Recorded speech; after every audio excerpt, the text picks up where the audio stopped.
Lucas 15, versículo 11. Disse-lhe mais: certo homem tinha 2 filhos. O mais moço disse ao pai: pai, dá-me a parte da fazenda que me pertence.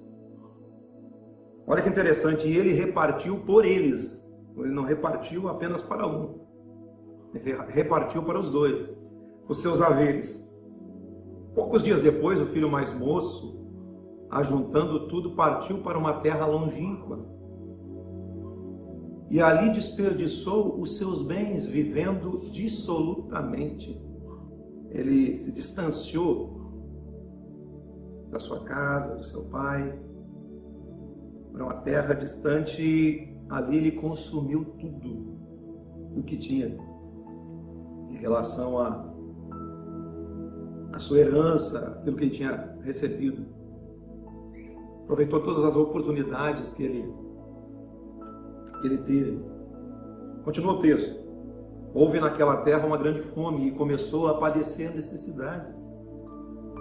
Então foi encontrar-se com um dos cidadãos daquela terra, o qual o mandou para seus campos apacentar porcos, e desejava encher o estômago com as bolotas, alfarrobas que os porcos comiam. Desejava comer comida de porco.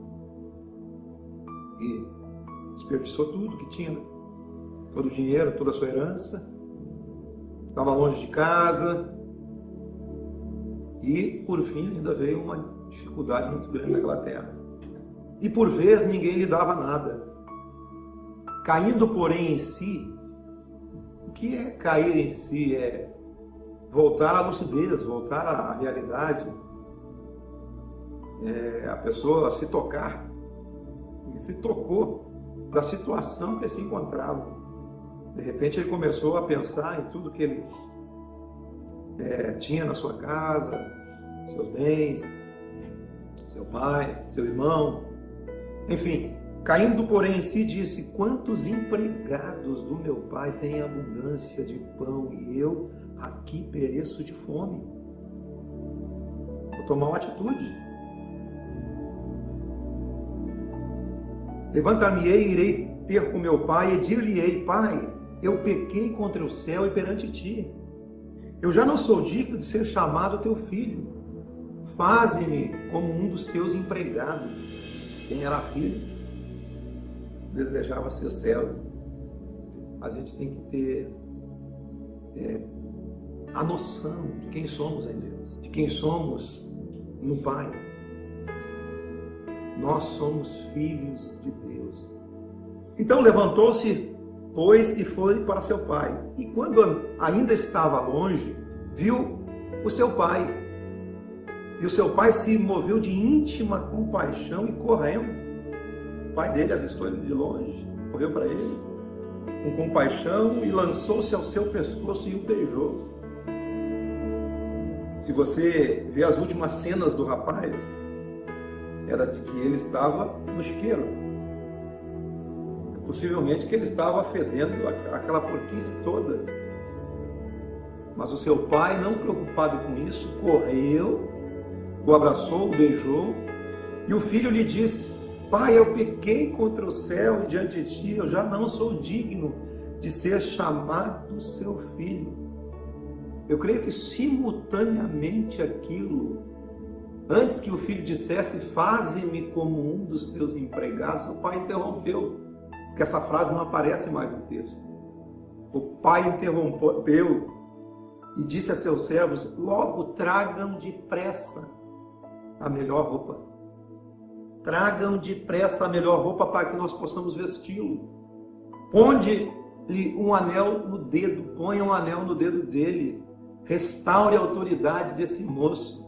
Anel no dedo significava que ele teria novamente a sua autoridade restaurada. E traga sandálias para os seus pés.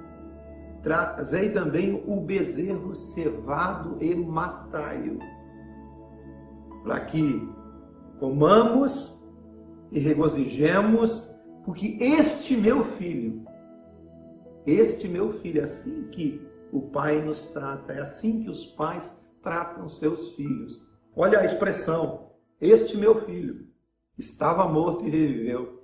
tinha se perdido e foi achado. E começaram a regozijar-se, a fazer festa. Ora, o filho mais velho estava no campo, eram 2 filhos. Ora, o filho mais velho estava no campo, e quando veio e chegou perto da casa, ouviu a música e as danças. E chamando um dos servos, perguntou o que era aquilo. Respondeu o servo: chegou o teu irmão e o teu pai matou o bezerro cevado, porque o recebeu são e salvo. Então ele se indignou e não queria entrar.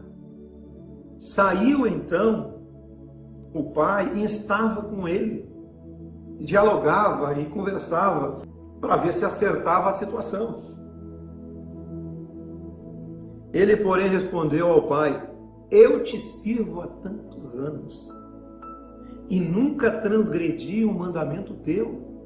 Contudo, nunca me destes um cabrito para eu me regozijar com meus amigos. Ele não repartiu entre eles os haveres lá no início? Isso é uma expressão de quem tem tudo e não sabe usufruir de nada. Está sentado sobre o ouro, mas não usa. Tem dinheiro, mas não aproveita. Há tantos anos te sirvo e nunca transgredi um mandamento teu. Contudo, nunca me destes um cabrito para mim festejar com meus amigos. Olha só essa expressão. Vindo, porém, este teu filho. Mas não era irmão dele?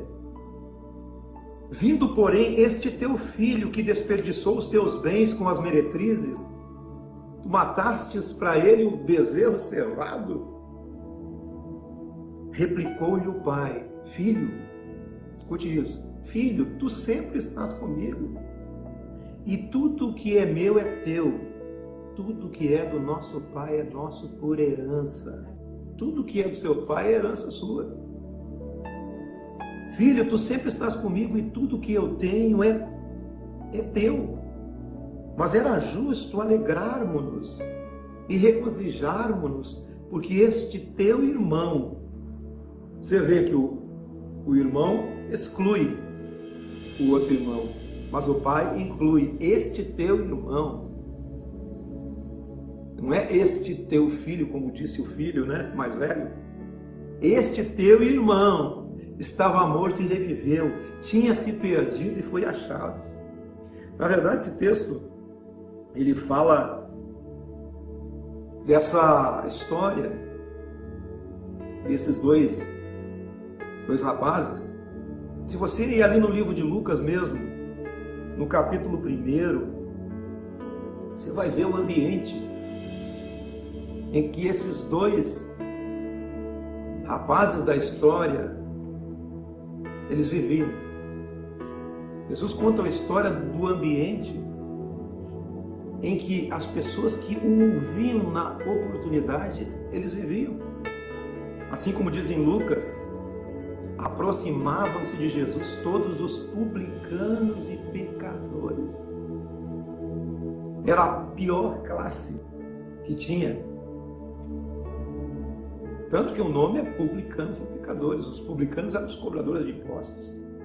Os pecadores eram todos aqueles que a elite religiosa da época ela excluía. Então quem estava ouvindo Jesus na oportunidade que ele contou essa parábola dos dois filhos, era publicanos e pecadores. E certa vez Jesus, em alguns textos da Bíblia, ele diz que os publicanos e os pecadores, as meretrizes, o que ele diz? Vos precedem. Aonde? No reino de Deus. Interessante, né? A história dos dois filhos é a história do primeiro filho, é a história dos publicanos e dos pecadores. O filho ausente da figura paterna, o filho ausente da presença do pai, o filho que se arrebentou na jornada da vida.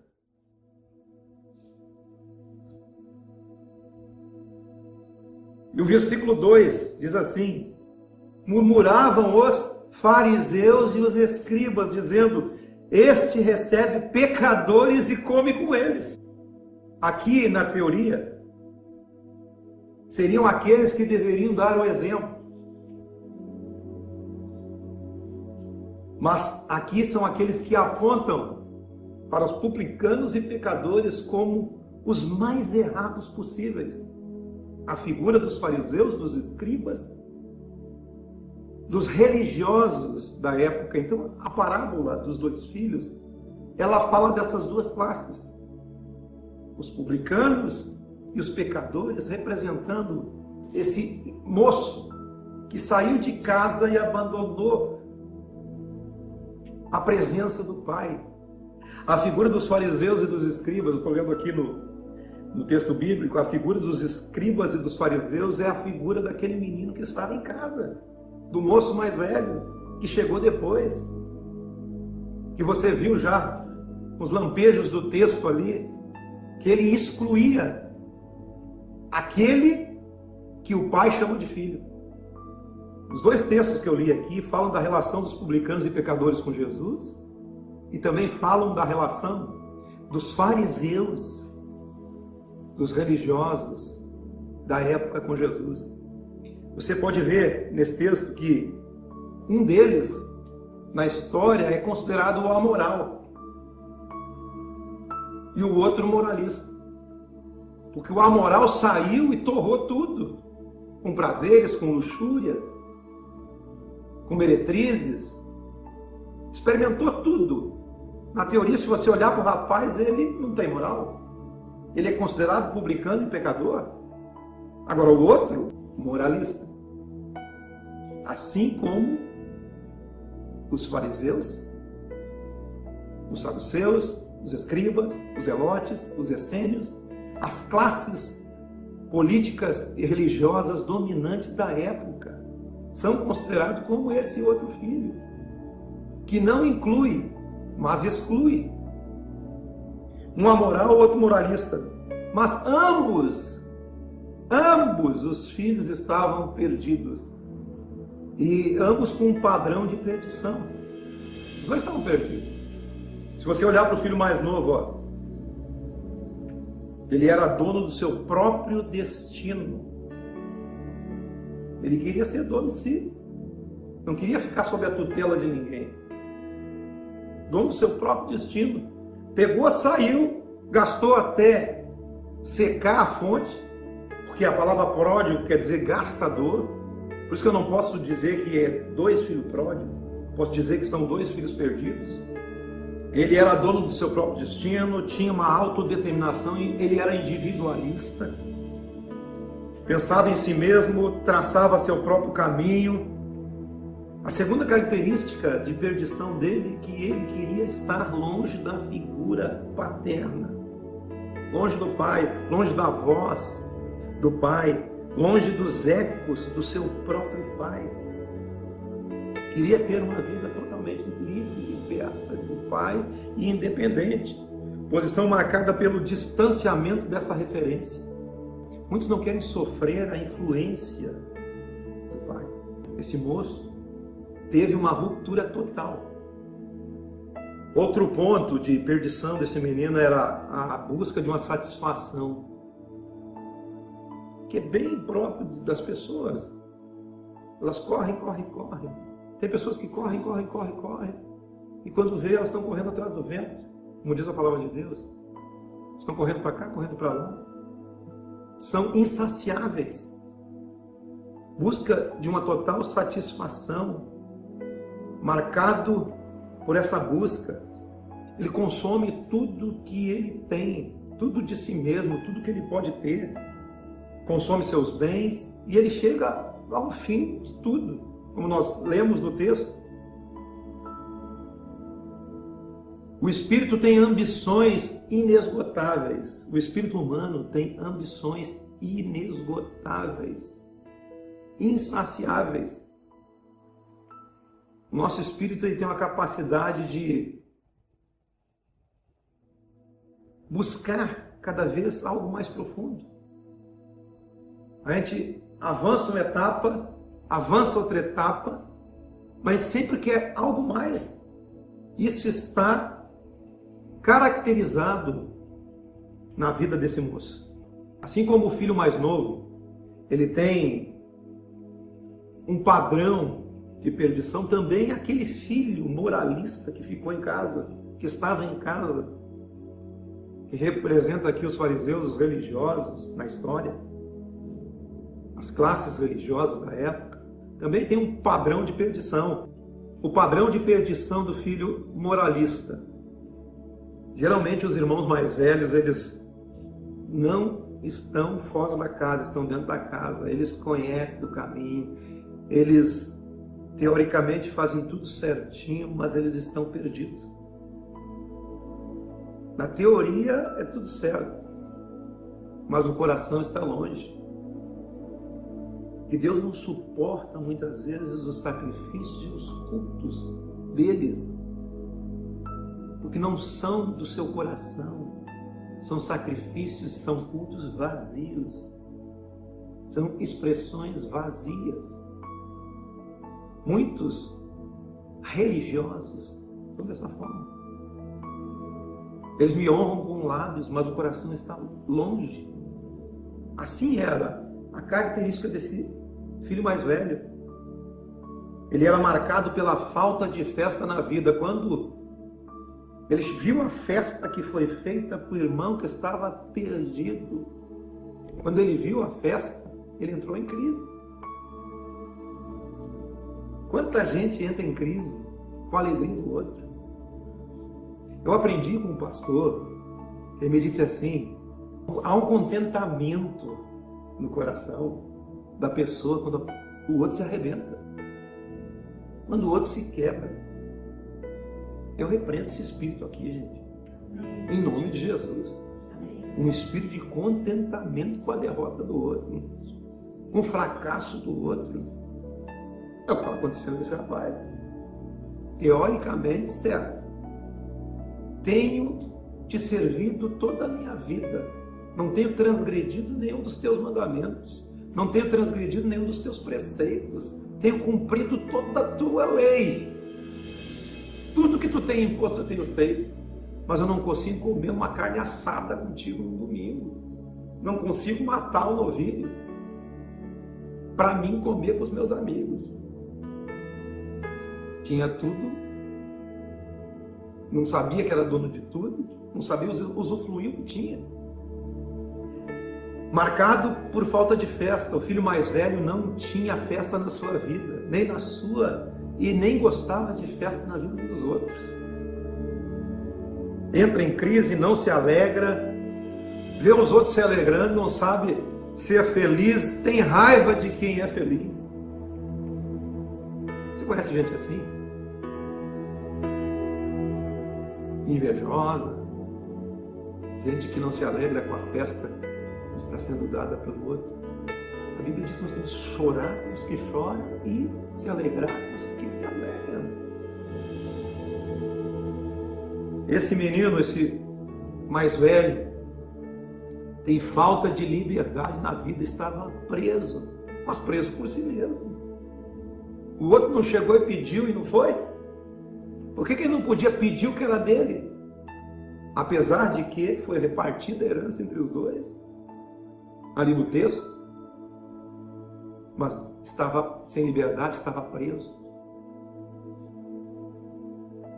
Nós precisamos saber a que espírito pertencemos. Nós precisamos saber que o Espírito de Deus nos habita. O Espírito de Cristo nos habita. O Espírito do Evangelho nos habita. Você é filho de Deus. Você é filho do Evangelho. Você é filho de uma palavra do Evangelho. Você é filho da boa nova de Jesus. Qual boa nova? De que Deus estava em Cristo reconciliando consigo mesmo toda a humanidade, não imputando aos homens as suas transgressões. Você é livre. Tenha consciência disso. Tenha sua mente renovada. Você não é aprisionado por ninguém. Jesus Cristo te libertou. E aquele a quem o Filho libertar, verdadeiramente é livre. Amém, aleluia. Você é livre. Você é livre. Esse moço mais velho não era livre. Esse rapaz estava preso a uma religiosidade. Não conhecia nem quem era a figura do seu pai. Ele carece totalmente de liberdade porque definiu aquela prisão na vida dele. Muito cuidado para você não ser aprisionado por ninguém e nem por nada. Você é livre. Isso é o mais importante que você ouviu hoje. Você é livre em Cristo para fazer o que você quiser. Aliás, sempre fomos livres, desde o Éden, para fazer o que quiser. É claro que você não vai usar a liberdade para dar ocasião, né? Como Paulo diz lá em Gálatas, não use da sua liberdade para dar ocasião à carne, porque você já está liberto do pecado. Amém. Você é feito servo da justiça. Esse menino, esse moço mais velho, vivia uma vida desgraçada, tinha tudo, não usufruindo de nada.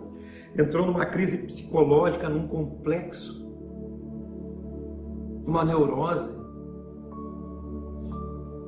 Uma neurose. Todo mundo prega a respeito do filho pródigo que foi, se arrebentou. E aquele que estava ali. E quantos perdidos na casa.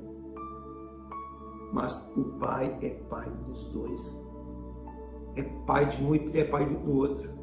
É pai do religioso e é pai do amoral.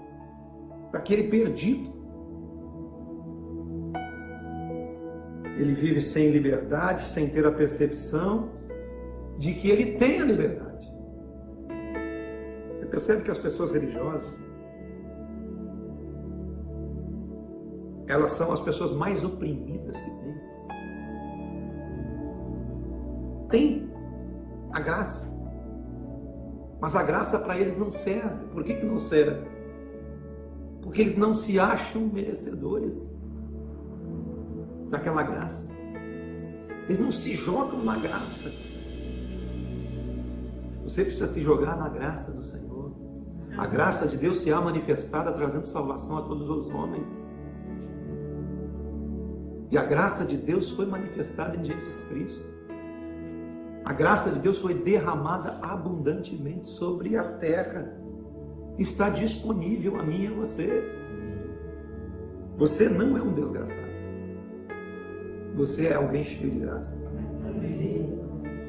Esse menino mais velho era um desgraçado, sem graça. Não compreendia a graciosidade do pai que estava junto dele. Por isso que nós que caminhamos na jornada do Evangelho, no caminho de Cristo, no caminho do discípulo de Jesus, aqueles que são discípulos de Jesus, não são discípulos de Gustavo. Gustavo é só mais um que caminha junto com vocês. Somos todos discípulos de Jesus. Nosso irmão mais velho, primogênito entre muitos irmãos. Aprenda a caminhar com Ele. Aprenda a graça que foi manifestada, que foi trazida na revelação de Jesus Cristo, como disse Pedro. Jesus já se revelou no meu coração e no seu coração. Jesus se revelou há muito tempo atrás, porque o Cordeiro de Deus foi imolado antes da fundação do mundo. Antes que houvesse a cruz erguida no Gólgota, antes do haja luz, houve uma cruz erguida na eternidade. Por isso que nós cantamos sobre a cruz. Por isso que nós louvamos a cruz, porque a cruz se levantou antes de tudo. Por isso que o homem foi criado num ambiente de redenção. Por isso que as perguntas a respeito de se Deus criou o homem sabendo que ele ia pecar, por que o criou? Porque criou num ambiente de redenção, porque o Cordeiro já havia sido morto na eternidade. Para todos sempre. Nele estão todas as coisas. Nele tudo subsiste. Tudo é por meio dele, para ele. E por ele, aproveite a graça trazida na revelação de Jesus Cristo. Esse filho mais velho tinha uma falta de relação com o pai. Uma falta de relação com o pai. Ele não conhecia quem era seu pai. O menor tinha um pouco mais de liberdade, mas se ausentou da figura paterna. Queria ter a liberdade sua, longe do pai. O mais velho estava com o pai, mas estava longe. Ambos estavam longe. Mesmo fisicamente. Hoje, nós que estamos em Cristo somos novas criaturas e estamos amalgamados junto com o Espírito de Jesus. Amém. Você está ligado, você não pode estar ausente de Jesus. Quem nos separará do amor de Deus? Não há nada que possa nos separar. Nós estamos ligados, você está conectado. Não é uma conexão que um homem liga e desliga. Não pode. Você está conectado. O filho mais velho conhece os empregados, come na mesa do pai, tem relação com as coisas do pai, mas para ele o pai é uma pessoa distante, é um estranho, não o conhece. O primeiro, o filho mais novo, foi para longe do pai, o segundo nunca saiu, mas sempre esteve longe. Não viva o evangelho longe do pai. Você tem relacionamento com as coisas do pai? Você tem relacionamento com os empregados do pai? Você come na mesa do pai todos os dias? Mas saiba quem seu pai é. Saiba quem Deus é na sua vida. Saiba o que o evangelho pode fazer na sua vida. O filho mais novo está longe do pai, mas lembra do pai. O chama de pai, pensa nele. Imagina a misericórdia e o perdão do pai como uma possibilidade. Tanto que ele relembra da sua casa, levanta-se, toma uma nova consciência, cai em si, tem um lampejo de realidade na sua vida, na sua condição, e decide voltar para o pai. O filho mais velho não acha que o pai é capaz de uma generosidade mínima. Ele não acha que o pai é capaz de ter misericórdia e perdão. Ele não acha que o pai é um pai bondoso e sim um pai severo. O evangelho que eu aprendi era um evangelho de um pai severo. Hoje eu vivo um evangelho de um pai de graça. Hoje eu vivo o evangelho de um pai de misericórdia. Hoje eu vivo o evangelho de um pai de amor, de alguém que amou o mundo inteiro e deu Jesus para que morresse no meu lugar, para que eu alcançasse a vida eterna. E eu sou alguém que possua a vida eterna, e você também. Amém. O filho mais velho acha que o pai é muito frio, é impermeável, intocável. Os publicanos, os pecadores, os religiosos são assim. Acha que Deus é algo intocável, impermeável, que é inadmissível você chegar nele. Deus é Espírito. Deus está em todo lugar. Deus é acessível. Deus, Ele me habita e te habita. Ele está em você. Amém. Você precisa conhecê-lo. Não seja um amoral, mas também não seja um moralista. Seja um filho de Deus. E não se escandalize com o evangelho. Ai daqueles que acham no evangelho um tropeço, um motivo de tropeço. Siga Jesus. Jesus é um padrão de vida. Como esses filhos perdidos podem ser salvos? O filho mais novo, ele percorre um caminho na sua jornada da vida. Queridos, é na sua jornada da vida que você vai encontrar o Pai, o caminho correto para acessar o Pai. É nessa jornada. As pessoas que vão ouvir isso depois também. Um caminho. É na sua vida você vai encontrar um caminho. Jesus é um caminho. Jesus é uma verdade. Jesus é a vida. Jesus é a verdade. Jesus é a vida. Mas você precisa encontrar o caminho de Jesus na sua jornada existencial. Não é uma jornada, queridos, pré-determinada por um homem. Eu não posso determinar a sua jornada. Você precisa conhecer seu Pai. Você precisa conhecer o Evangelho. O menino começa a retornar quando ele encontra o verdadeiro significado do mundo. Ele lá caiu e viu. O mundo suga tudo, consome tudo, nos leva para o buraco, para o fundo do poço. Não ameis o mundo. Que tipo de mundo você deve não amar?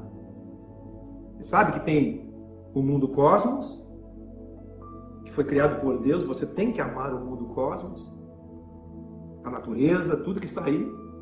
Tem o mundo que é gente. Deus amou o mundo inteiro de tal maneira, é eu e você. É esse mundo. A natureza é outro mundo. Mas não ameis o mundo, nem o que no mundo há. Porque o que está no mundo, a concupiscência da carne, a concupiscência dos olhos, a soberba da vida, não é do Pai, mas é do mundo. E o mundo e a sua concupiscência terminam, mas aqueles que permanecem no Senhor permanecem para sempre. Os que permanecem na palavra do Senhor permanecem para sempre. Esse mundo foi o que sugou a vida desse rapaz. Concupiscência dos olhos, concupiscência da carne e soberba da vida. Ele encontrou o verdadeiro significado do mundo, caiu em si. Ele aprendeu o significado do mundo, o mundo passa, a sua concupiscência passa. Ele também encontra o próprio significado de quem ele era. Nós precisamos encontrar o nosso significado. Nós somos filhos de um Pai Celeste, o Pai das luzes, que faz descer a chuva sobre bons e maus. Que Ele faz descer a chuva sobre os bons e sobre os maus. Ele é tão bom que o sol dele brilha para bons e maus. Para todo mundo, Ele é bom. Deus é bom. Deus é bom.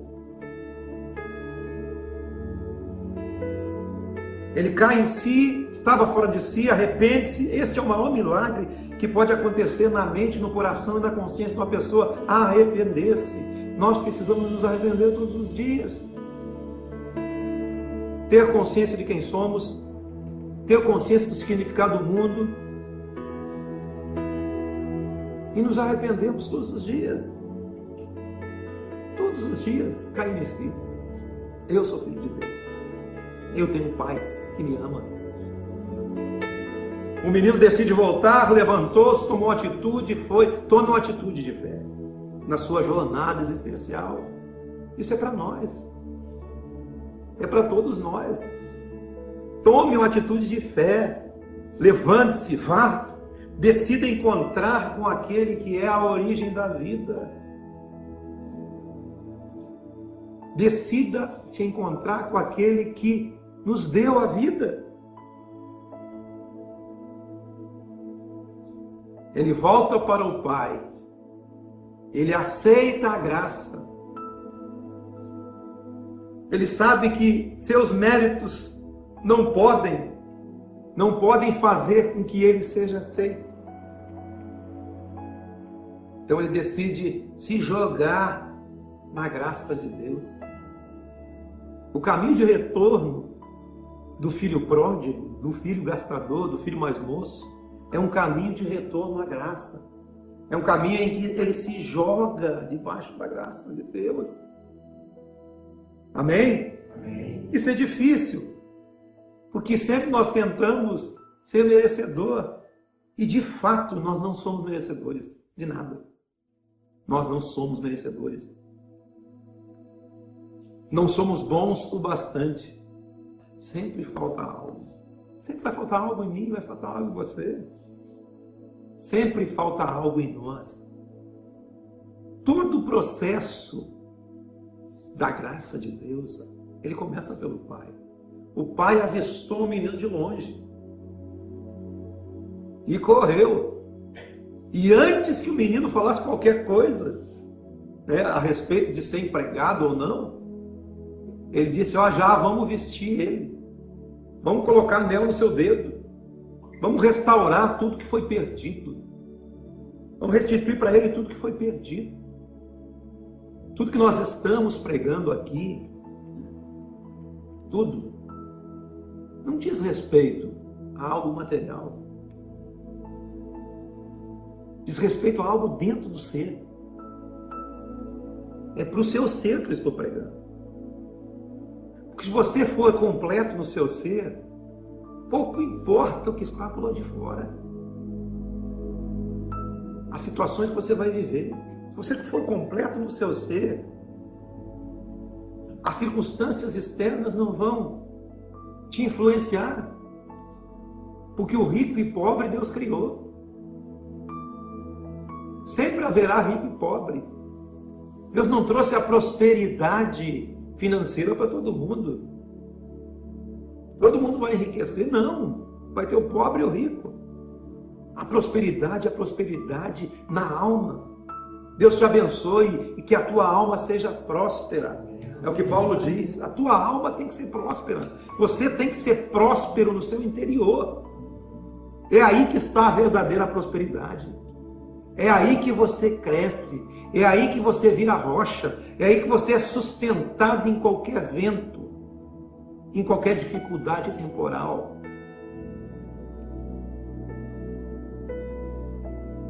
Ele volta, aceita a graça, o pai o espera, interrompe a confissão,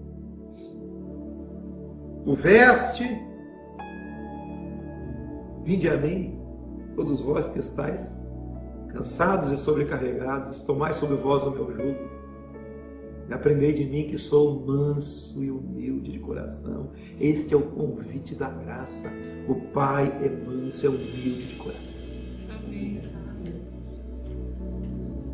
Vistam ele. Este é meu filho. Este é meu filho. E a jornada do religioso, como é que ela volta para os braços do Pai? Como é que ele volta em essência? Veja como um moralista caminha na jornada da vida para a salvação, porque ele também está perdido. Cumpre todas as regras, não desobedece em nada, mas tropeçou no mandamento, é culpado de todos. E a lei acabou, o fim da lei é Cristo para a justiça daquele que crê, porque ele cumpriu todos os mandamentos. Ele pegou todo escrito de dívida que era contra mim e contra você. Escute isso, que constava de ordenanças e todas as nossas transgressões, pegou, cravou na cruz. Amém. E disse: tetelestai, está liquidado, está pago, está feito, realizado. E todos os principados e potestades e poderes que eram contra você foram expostos publicamente por Jesus. Então Jesus pagou a sua dívida. E você saiu de cabeça em pé no meio deles tudo. De cabeça em pé, parece que eu estou vendo. Jesus pagou minha dívida. Você não pode me culpar. Eu já estou perdoado, porque Deus em Cristo me reconciliou com Ele. Não foi o sangue do Gustavo, não foi o sangue do fulano de tal, não foi o sangue de Beltrano, foi o sangue de um cordeiro na cruz do Calvário, derramado por mim. O caminho da jornada do moralista para voltar é descobrir primeiro que existe um irmão. Esse teu filho, o religioso sempre exclui. O pai diz: é esse teu irmão, estava perdido e foi achado. Não seja religioso. Não exclua, inclua. Conheça que o seu irmão é seu irmão. E quem é seu irmão? Cuidado com a religiosidade para você determinar quem é o seu irmão. Seu irmão é todo aquele que o pai chama de filho. Seu irmão é todo aquele que o pai chama de filho. Não é os irmãos da igreja, os irmãos do grupo que são seus irmãos. Seus irmãos são todos aqueles a quem o pai chama de filho. Seus irmãos são todos aqueles por quem Deus enviou Jesus. Deus amou um grupo só. Deus amou o mundo inteiro e deu seu Filho unigênito para que todo aquele que crer nele tenha vida e vida eterna. A salvação do mais velho, a salvação do religioso, ela começa quando ele começa a chamar de irmão aquele a quem o Pai chama de filho. Aí começa a salvação de um religioso. Até porque, irmãos, se você não abrir o coração para o seu irmão, você não vai cumprir aquele mandamento de Jesus, né? Um novo mandamento vos dou, que vos ameis uns aos outros como eu vos amei. E nisso está cumprida toda a lei. A lei se cumpre quando você ama o seu próximo com a si mesmo. Você cumpre todo o mandamento. Se amar seu semelhante. E acabou. A descoberta de quem é seu pai também traz o filho mais velho para junto do pai. Quando o pai é conhecido não como um patrão, e sim como um Deus de misericórdia, como um pai. Meu filho, tu sempre estás comigo. O que é meu é teu. Você é meu filho, eu sou seu pai. Ele é um pai de um filho e também pai de todos os filhos. Ele é pai de todos. E o segundo filho também é salvo e resgatado quando ele descobre a herança que tem. Nós somos herdeiros e co-herdeiros em Cristo de tudo que foi conquistado em Cristo Jesus. Tudo que é de Jesus é meu. Tudo que o Pai derramou sobre Jesus. Tudo foi criado por Jesus. Tudo é nosso. Tudo é nosso. Em nome de Jesus. Tudo é meu. Disse o pai para o filho, deixa disso. O que é meu é teu. Meu filho, tudo que tu está vendo é teu. Esses bois estão aí. Você cuida deles. Mas você sabe, é seu. Você está em casa, filho. Estava vivendo como um mendigo na casa do tesouro. Não ande preocupado, não ande desesperado, você é filho de Deus. Deus está com você. Deus está dentro de você, irmãos. Deus está aí. Você é filho de Deus. Está aí dentro de você. Você nunca está só. Tudo é vosso. Quer seja vida, quer seja morte, quer seja abundância, quer seja escassez, seja dificuldade, quer seja bonança. Sei estar contente em qualquer situação, porque tudo é meu. Você pode viver assim. O Evangelho nos chama para viver dessa forma. Tenha a abundância de vida. Tenha a abundância do Evangelho. Tenha a abundância da graça de Deus presente em sua vida. É no Evangelho que as coisas se resolvem. Dentro de você. Na jornada da vida. Todos os dias. Que o Espírito de Jesus esteja em você. Amém. Que o Espírito do Evangelho seja parte presente e frequente na sua vida todos os dias. Amém? Amém?